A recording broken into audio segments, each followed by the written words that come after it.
Même en exil à Babylone, les Hébreux parviennent à sauvegarder le culte de leur Dieu Yahvé. Yahvé passe du statut de seul Dieu honoré à seul Dieu. C'est là la plus grande particularité des Juifs dans l'Antiquité. Ils ne reconnaissent pas d'autres dieux. Ils sont les seuls monothéistes.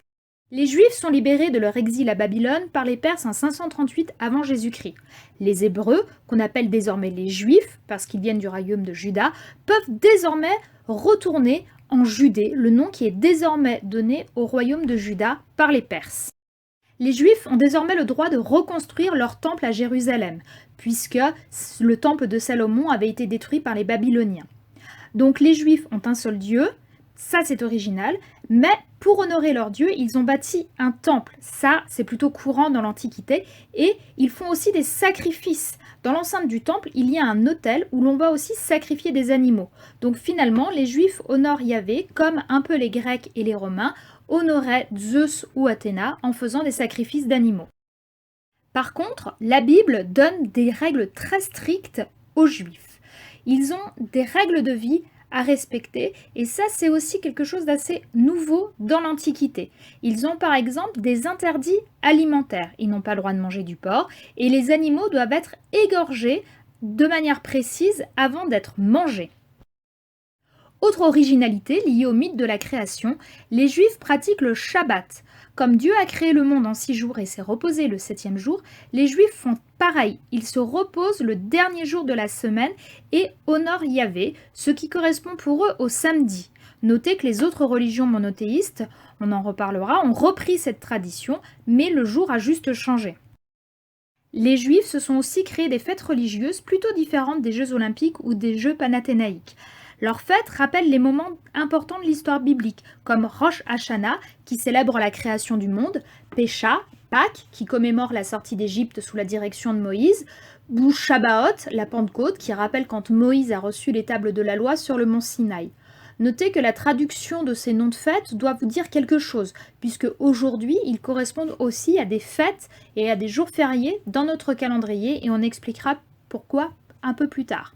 Il y a aussi Sukkot, la fête des temples, qui rappelle comment les Hébreux auraient erré, tourné en rond pendant 40 ans dans le désert.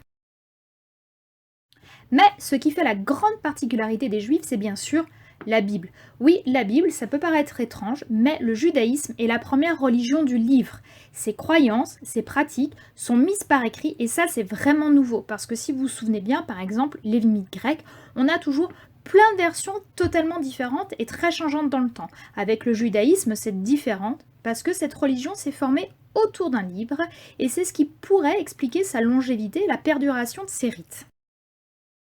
Mais il y a quand même quelques changements dans le temps, notamment des changements liés à la destruction du temple. On l'a dit, il y a un Dieu, un temple. Notre temple de Jérusalem est reconstruit au 6e siècle avant Jésus-Christ, et on sait qu'il est agrandi par le roi Hérode en -19.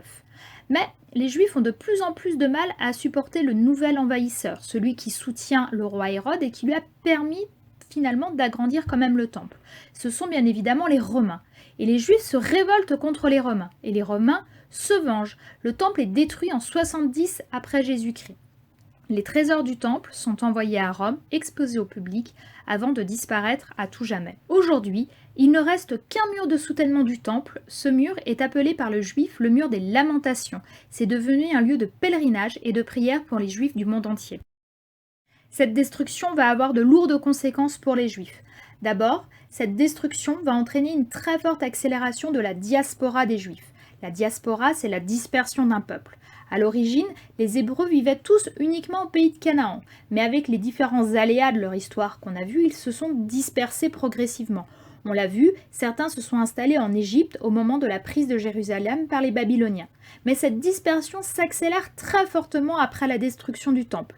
Les Juifs partent s'installer dans tout l'Empire romain, plus particulièrement en Égypte, sur les bords de l'Euphrate, en Grèce et aussi une forte communauté à Cordoue. Désormais, les Juifs ne peuvent donc plus faire de sacrifice à Yahvé. Le culte va donc être profondément bouleversé. Les Juifs ne peuvent désormais plus que se réunir pour prier et pour lire la Torah dans les synagogues sous la direction d'un rabbin. Et on va retrouver des synagogues dans tous les lieux de la diaspora. Aujourd'hui, on estime à peu près 14 millions de Juifs dispersés dans le monde entier. en Israël, bien sûr, qui est le berceau des Juifs, mais aussi aux États-Unis, où en France, on a une communauté juive d'environ 550 000 personnes.